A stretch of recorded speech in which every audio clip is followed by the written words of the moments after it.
Amis lecteurs et amoureux de sagesse, bonjour, bonsoir.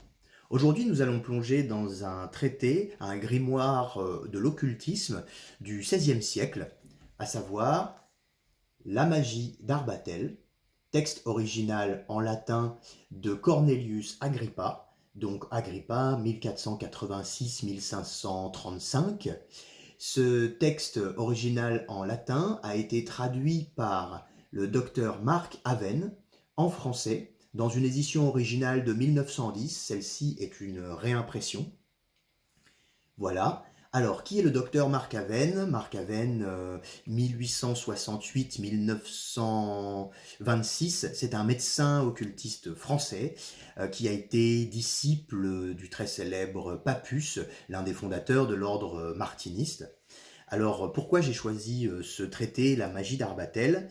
Parce que dans le domaine de la magie et de l'occultisme, on a très très souvent tendance à remettre ça sous des révélations et comment dire, des actions très très néfastes, voire démoniaques, inspirées par certaines entités très maléfiques. Mais on va voir par cet écrit et par d'autres que rien ne se fait sans en tout cas l'aide, et rien ne se fait si ce n'est pas sous l'égide du divin, de Dieu, et que la magie fait partie du monde, fait partie de la nature, et est bien présente et transmise depuis l'aube des temps, et même dans les Écritures. Voilà, alors, qui est Arbatel, puisque le titre de cet ouvrage, c'est La magie d'Arbatel, alors que cet ouvrage a été écrit par Cornelius Agrippa. On va le voir tout de suite, puisque, en fait, Arbatel est donc un nom révélé, ou en tout cas un nom, comment dire, inventé, si l'on peut dire. Arbatel est le révélateur de la vérité, le producteur des mystères. Il a matérialisé et publié la loi quaternaire de Dieu, mais sa révélation très occulte, dans son expression, reste pour les ignorants insidieuse et fallacieuse, comme les démons ou les serpents.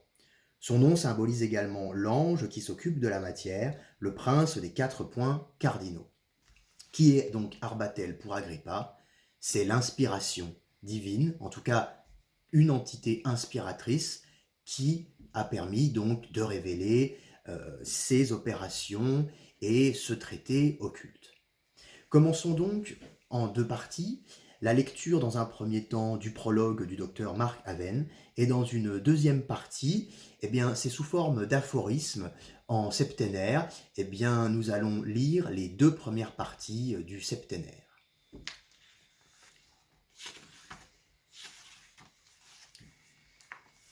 Note préliminaire.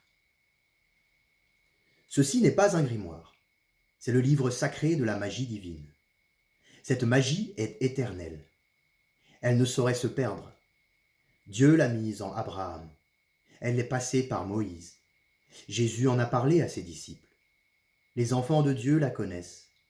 L'Esprit, selon la promesse, leur révèle toutes choses par elle. Tout est magie. La magie est l'unique science. Toute action est magique comme tout savoir. La magie est la seule force. C'est par elle que le Verbe du Père s'est incarné. C'est par l'éternelle magie d'amour de l'Esprit que le monde renaît sans cesse de sa continuelle absorption en Dieu. Le philosophe la rencontre à l'origine du monde comme à l'origine de la pensée. Le poète entrevoit le monde des splendeurs et sa voix, pour chanter la gloire des mystères, résonne d'une façon magique qu'il aime lui-même. Le savant s'arrête, interdit, devant la magie qui fait vivre et se multiplier les êtres devant lui. L'intelligence humaine est appelée à la magie dès son premier effort vers la connaissance.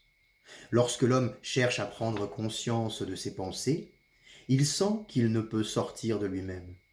Il éveille, au fur et à mesure de ses méditations, la légion des notions qui sommeillent en lui. Son esprit lui semble grandir, mais il ne rencontre jamais que lui-même. Il s'aperçoit qu'il porte en lui l'univers. Si rien ne lui est étranger, c'est que tout est en lui. Les êtres n'existent que par leur participation à sa pensée. Son être, en s'universalisant, les connaît et les absorbe. la lumière même qui éclaire, le Dieu qui lui parle, la nature qui le fait vivre sont lui-même.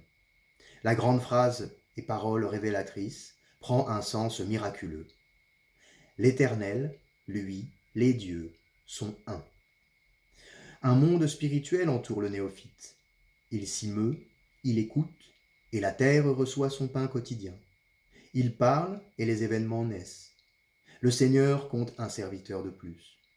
L'oratoire du mage est le palais où la Shekinah descend lorsque sonne minuit. C'est le temple où se célèbrent les noces de l'amour et de la sagesse. Docteur Marc Aven.